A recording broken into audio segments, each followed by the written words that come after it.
اچھا ہماری بہن آئی ہیں پہلی فرسٹ سسٹر. اوکے السلام علیکم بہن. وعلیکم السلام یا علی مدد، کیسے ہیں آپ؟ یا علی مدد. اللہ تعالیٰ کا احسان. آپ کیسے ہیں؟ آپ خیریت سے ہیں انشاءاللہ؟ سب سے پہلے تو معذرت، پتہ نہیں یہ سوال اوتھینٹک ہے بھی یا نہیں، بٹ یہ آپ مجھے بتائیں گے کہ قرآن پاک کو کیا واش روم میں لے کے جا سکتے ہیں؟ دیکھیں قرآن پاک کی آپ بے حرمتی نہیں کر سکتے، ٹھیک ہے نا. جو چیز بے حرمتی کے زمرے میں آتا اس کو نہیں کر سکتے. لذا اگر انسان کے مجبور ہے، مثلا میں سفر پہ جا رہا ہوں، میرے بیگ میں قرآن ہے، بیگ کو اگر میں باہر رکھ دوں تو لوگ اٹھا کے لے کے جائیں گے، مجھے مجبوری کے طور پہ لے کے اندر جانا پڑتا ہے. تو اگر وہ یہ معاشرہ اس کو بے حرمتی نہیں کہتا، یہ بے حرمتی نہیں، وہ بیگ میں اندر لے کے جاؤں گا یا میرے جیب میں قرآن مجید ہے. تو یہ اس میں میں نے نہیں دیکھا کس طرح کوئی حرام ہو. ٹھیک ہے نا بہن. کوئی مجبوری نہیں، بس قرآن پاک واش روم میں جانے والی کتاب تو نہیں ہے نا؟ نہیں لے جا سکتے نا؟ یعنی اگر بے باعث حرمتی نہیں کر مجبوری سکتے، بے حرمتی نہیں کر سکتے. اگر جیب میں ہے، میں وہاں پہ جا کے بیٹھتا ہوں، واپس آتا ہوں. اگر اس کو بے حرمتی نہیں سمجھا جائے گا تو مجھے نظر نہیں آتا کہ یہ کوئی حرام ہو، لیکن بچے احترام میں نہیں لے کے جانا چاہیے. میں نے کوئی روایت اور وغیرہ نہیں دیکھی ہے کہ یہ حرام ہو، فی نفس ہی حرام ہے. دیکھیں ایک چیزیں، بعض چیزیں فی نفس ہی حرام ہے. میں شراب نہیں پی سکتا، شراب میں کسی حالت میں نہیں پی سکتا بھائی. اس کی کوئی لوگ اچھے کہیں برے کہیں، میں بدنام ہوتا ہوں نہیں ہوتا، اس سے کوئی فرق ہی نہیں. میں شراب نہیں پی سکتا بھائی، لوگ نہ بھی دیکھیں نا، میں شراب نہیں پی سکتا. لیکن بعض چیزیں ہیں اس لیے کہ اگر وہ مثلا والدین کو تنگ کرنا یہ حرام ہے. اگر کوئی چیز والدین کو تنگ کرنا یا والدین کو اذیت کے زمرے میں آتا ہے تو وہ حرام ہے. اگر زمرہ نہیں آتا، مثلا میرے والدین تنگ ہوں گے اگر میں یہ کپڑا پہنوں، یہ کپڑا پہننا جائز ہے. لیکن اگر میرے والدہ کو بہت غصہ آ جائے گا، وہ بیچاری وہ کہ اس نے یہ کپڑا وہ پسند ہی نہیں کرتی، تو میں نہیں پہن سکتا. ٹھیک ہے نا، کیونکہ ان کا اذیت کرنا میرے لیے حرام ہے. یا یہ کھانا فی نفسی جائز ہے. میں کھانا، یہ چکن کڑھائی مجھے پسند ہے، میں روز کھانا چاہتا ہوں، لیکن یہ اگر کھاؤں گا تو فرض کریں اس پہ ایک عنوان ثانوی آ جاتا ہے، میرے والدین کو اذیت ہوگی یا میری بدنامی ہوگی یا کسی طرح سے میرے صحت کو خرابی ہوگی، تو پھر میں اس کو نہیں کھا سکتا. ٹھیک ہے نا. تو قرآن مجید کو باتھ روم میں لے کے جانا بھی میرے علم میں ایسی نہیں ہے کہ وہ خود بنفس ہی وہ حرام ہے، اگر بے احترامی نہیں ہے. اگر بے احترامی ہے تو بالخصوص بے شک نہیں کر سکتے. اگر بے احترامی محسوب نہیں ہوتا تو میں نے نہیں دیکھا کہ یہ حرام و فی نفسی ہی. لیکن میرا علم محدود ہے، ہو سکتا. جی سر بہن. جزاک اللہ۔ اور دوسرا سوال یہ تھا کہ قرآن مبین میں جو ایک آیت آئی ہے اہل بیت علیہ السلام کے بارے میں، انما یرید اللہ لیذھب عنکم الرجس اہل البیت ویطہرکم تطہیرا، جس جی میں ہاں. اللہ تعالیٰ واضح فرما رہے ہیں کہ اللہ تعالیٰ نے اہل بیت سے گندگی کو، ناپاکی کو، نجاست کو بہت دور رکھا ہے، رائٹ؟ تو آپ جی کا ایک کلپ ہے جو کہ آیا ہے جس میں آپ نے کہا ہے کہ مولائے کائنات امیر المومنین علی ابن ابی طالب علیہ صلاۃ والسلام واش روم جاتے تھے، پیشاب کرتے تھے، پھر استنجا کرتے تھے، پھر غسل بناتے تھے، وضو بناتے تھے. تو مولا بھی تو ناطق قرآن ہے، تو وہ کیسے واش روم جا سکتے ہیں؟ وہ کیسے یہ سب کام کر سکتے ہیں جبکہ پیشاب ایک نجاست چیز ہے اور وہ نجس چیز ہے، اور اللہ تو قرآن میں کہہ رہا ہے کہ تو اہل بیت سے نجاست دور ہے. تو آپ نے یہ کلپ دیکھیں کیا جو یہ کیا ہے؟ جو دیکھیں آیت تطہیر میں جو میں عرض کر رہا ہوں آپ کی خدمت میں، آیت تطہیر میں جو رجس کو دور کہا گیا، وہ گناہوں کا رجس ہے، خطا کا ہے، غفلت کا ہے، بری عادات کا ہے، اور ان چیزوں کو اللہ تعالیٰ نے دور کیا. اب ظاہری جو ناپاکی ہے، میں عرض کروں، اب امام علیہ الصلوۃ والسلام مثلا بیٹھے ہیں، آپ ایک بچے کو ان کو گود میں دیتے ہیں، بچہ پیشاب کرتا ہے، یہ پیشاب امام علیہ السلام کو نہیں لگے گا. یہ کوئی حدیث، یہ کوئی دلیل نہیں کرتا آیت تطہیر کے پیشاب اگر بچہ امام کے گود میں ہو، بچہ پیشاب کرے. یا امام علیہ الصلوۃ والسلام جنگ میں، کافر کو انہوں نے زور سے تلوار مارا، کافر کے گلے سے خون فوارہ کرتا ہے، خون سپلیش کرتا ہے، وہ امام علیہ السلام پہ نہیں لگے گا. کوئی دلیل نہیں، آیت تطہیر اس کی دلالت نہیں کرتا کہ خون ان کو نہیں لگے گا. یا ایک شخص زخمی ہے، ٹھیک ہے نا، امام علیہ السلام اس کو اٹھاتے ہیں، ان کا کوئی ساتھی ہے یا مر چکا ہے، وہ اس کا لاشا اٹھاتے ہیں، لے کے جانا ہے اس کو. اب اس کا خون امام علیہ السلام کے کپڑے پہ لگے گا، ٹھیک ہے نا، خون انسان کا خون تو ناپاک ہے. آپ کہہ دو کہ یہ نہیں لگتا، یہ آیت تطہیر اس پہ دلالت نہیں کرتا. پہلی بات یہ ہے کہ ظاہری اس پہ دلالت نہیں کرتا. پھر دیکھیں ائمہ طاہرین علیہم الصلوۃ والسلام یہ کہ یہ قضاء حاجت کرتے تھے، اس میں تو شک ہی نہیں. اس کے روایت شیعہ مخالفین سب نے روایت کیا. ائمہ اطہار علیہ السلام نے کبھی ادعا نہیں کیا ہے کہ ہم باتھ روم کا یوز نہیں کرتے. کسی حدیث میں بھی نہیں ہے. احادیث میں بہت زیادہ ہے. وضو بناتے تھے، غسل کرتے تھے، قضاء حاجت کرتے تھے، استنجا کرتے تھے. ٹھیک ہے نا. اور لیکن کسی حدیث میں نہیں ہے کہ ان کا پیشاب نجس ہے. میں نہیں کہتا کہ ان کا پیشاب نجس ہے. میں نہیں کہتا کہ ان کا جو مدفوع ہے وہ نجس ہے. ٹھیک ہے نا. وہ ان کا جو پیشاب، ان کا جو مدفوع ہے، وہ زمین کو حکم تھا کہ اس کو نگل لیں. زمین کسی نے پیغمبر صلی اللہ علیہ وسلم لوگوں کا پیشاب وغیرہ نہیں دیکھا، کیونکہ ان کو حکم ہے کہ وہ اس کو نگل لیں. تو لیکن وہ استنجا کرتے تھے. ائمہ طاہرین علیہ السلام رسول اللہ صلی اللہ علیہ وسلم کے متعلق حدیث ہے کہ وہ اپنی پیشاب سے بہت احتیاط کرتے تھے کہ پیشاب کی چینٹیں ان کو نہ پڑیں. ٹھیک ہے نا. تو آیت تطہیر کا اس سے تعلق نہیں. آیت تطہیر کس کو کہتا ہے کہ ائمہ طاہرین علیہ السلام شک رجس ہے. انسان شک کرے، شک نہیں ہے ان میں. انسان نستجیر باللہ بری عادتوں میں مبتلا ہو، خطا میں مبتلا ہو، گناہ میں مبتلا ہو. یہ ان چیزوں کا آیت تطہیر اس کا متعلق ہے. آیت تطہیر اس کا متعلق نہیں ہے کہ امام علیہ الصلوۃ والسلام ادھر بیٹھے ہیں، بھئی اگر ادھر بچہ آ گیا، بچے نے ان کے گود میں پیشاب کیا تو اب پیشاب جو ہے ہوا میں جائے گا، آسمان میں جائے گا، زمین پہ نہیں آئے گا. یہ آیت تطہیر کا اس کا مطلب یہ نہیں ہے. سمجھ میں آئی نا بات آپ کو کہ ہم نے اللہ نے ان کو پاک کیا ہے. یہ جو رجس کی بات ہے، شیطانی والے کاموں سے اللہ نے پاک کیا ہے. ظاہری اس کا مطلب یہ نہیں ہے کہ امام علیہ الصلوۃ والسلام باتھ روم نہیں جائیں گے. احادیث میں بہت زیادہ ہے کہ ائمہ طاہرین علیہ الصلوۃ والسلام یوز کرتے تھے، کھانا کھاتے تھے، اس کے بعد سوتے تھے،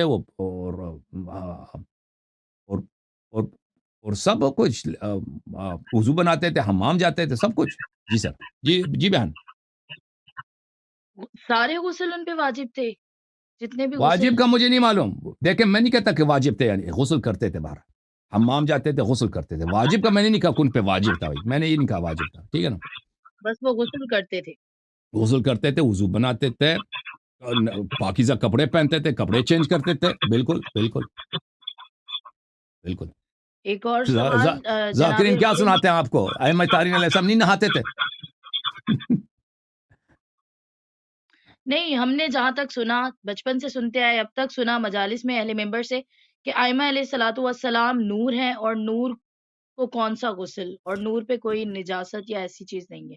یہ آپ کا ایک نور کلپ ہیں، سنا تھا جو دیکھیں کہ مجھے کافی ڈاؤٹ نور ہیں چل رہا بلا تھا. شک. اللہ نے ان کو نور سے بنایا ہے.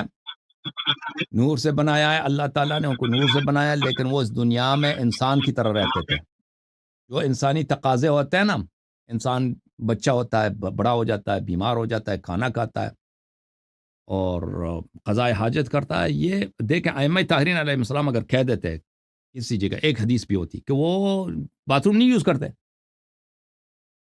تو پھر کوئی گنجائش تھی کہ بھئی ہم کہتے ہیں کہ بھئی وہ باتھ روم یوز نہیں کرتے. کب انہوں نے اس کا ادعا ہی نہیں کیا، بلکہ میں آپ کو حدیث دکھاؤں، بلکہ انہوں نے اس کے برعکس ائمہ طاہرین علیہ الصلوۃ والسلام نے کہا کہ یہ باتیں ہمیں نسبت نہ دو. میں آپ کی خدمت میں دکھاؤں، اگر میں آپ کو دکھا سکوں.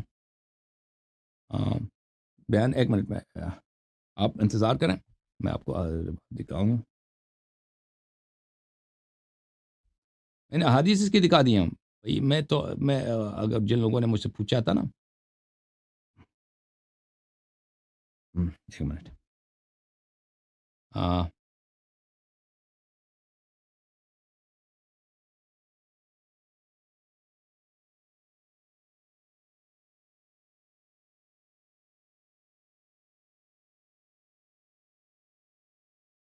چلے آپ بات کریں، میں حدیث کو تب تک ڈھونڈتا ہوں، مجھے مل جائے گا، میں لے کے آؤں گا. آپ بات کریں.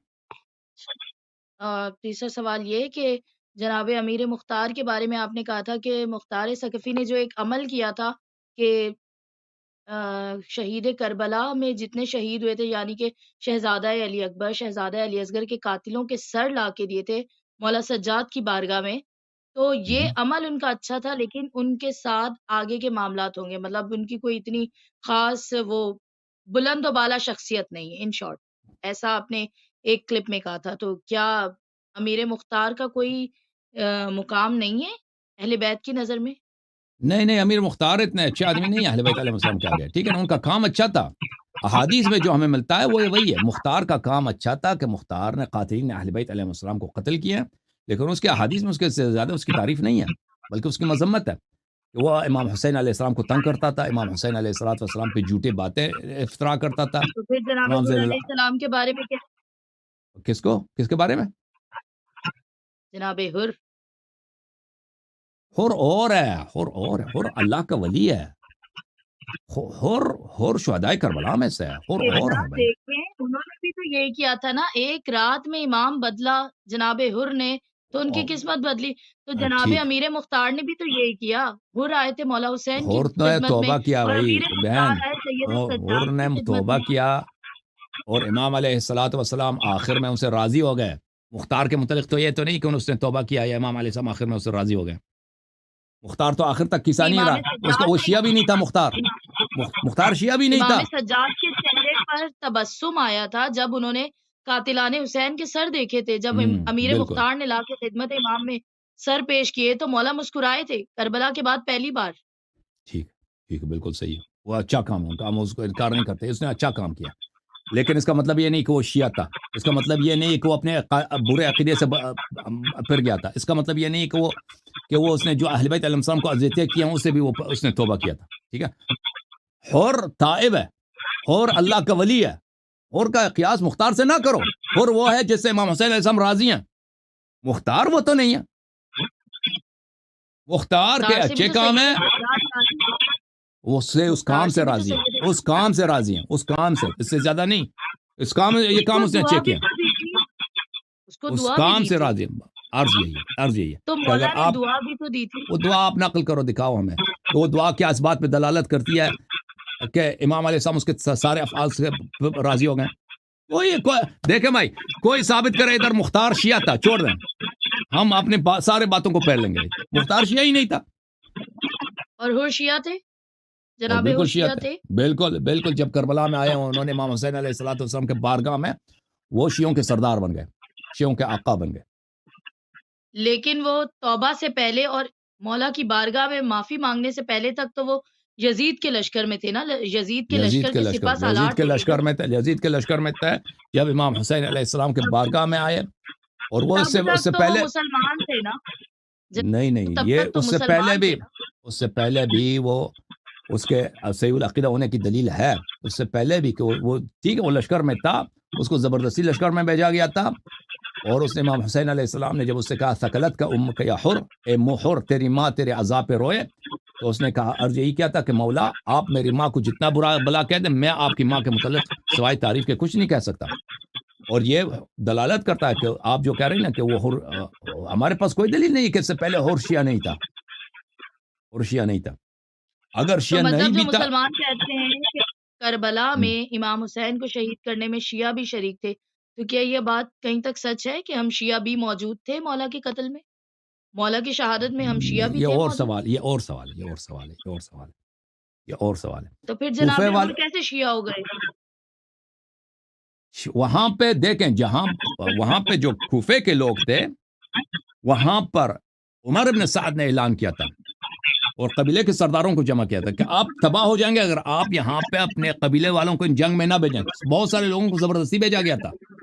بہت سارے لوگ وہاں پر تھے، وہ دل سے نہیں آئے تھے.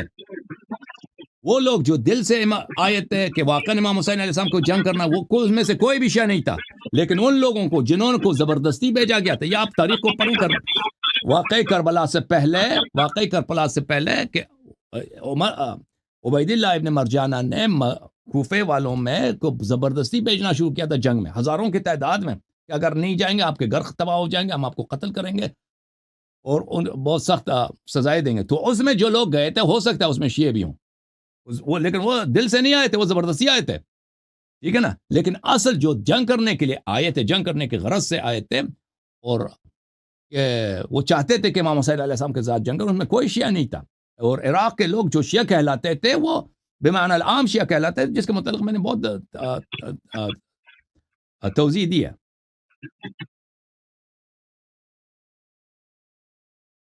تو آپ کا کہنا ہے کہ امیر مختار جو تھے ان کا کام اچھا تھا، وہ خود اچھے نہیں تھے، ان کا کمپیریزن ہم جناب میں حضور نہیں علیہ کہتا السلام بھائی سے نہیں آپ اہل بیت علیہ السلام کا حدیث کہتے ہیں.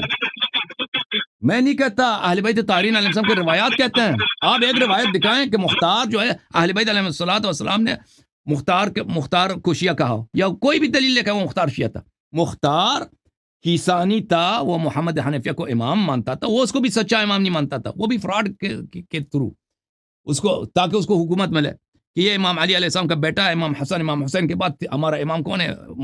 محمد حنفیہ. یہ کیسانی تھا، اور یہ اس کے تشیع کی کوئی دلیل نہیں ہے. اوکے، اب آپ دلیل لے کے آئیں، اب ایک دلیل لے کے آئیں کہ وہ مختار شیعہ تھا، ختم بات. میں مان لیتا ہوں، ساری باتیں واپس لے لیتا ہوں. صحیح. جی. دلیل ایک نہیں ہے، کسی کے پاس نہیں ہے اس کے تشیع کا. اور جو دیکھیں، جو روایات اس کی مذمت میں کم تو نہیں، بہت زیادہ. آپ اہل بیت علیہ السلام کے کلام کو نہیں مانتے تو اس میں میرا کیا قصور ہے مختار کے متعلق؟ میں اہل بیت علیہ السلام کے کلام سے انکار نہیں کر رہی، میں جسٹ آپ سے ایک کوشچن کر رہی ہوں. میں آپ کو بتا رہا ہوں کہ اگر مختار، دیکھیں مختار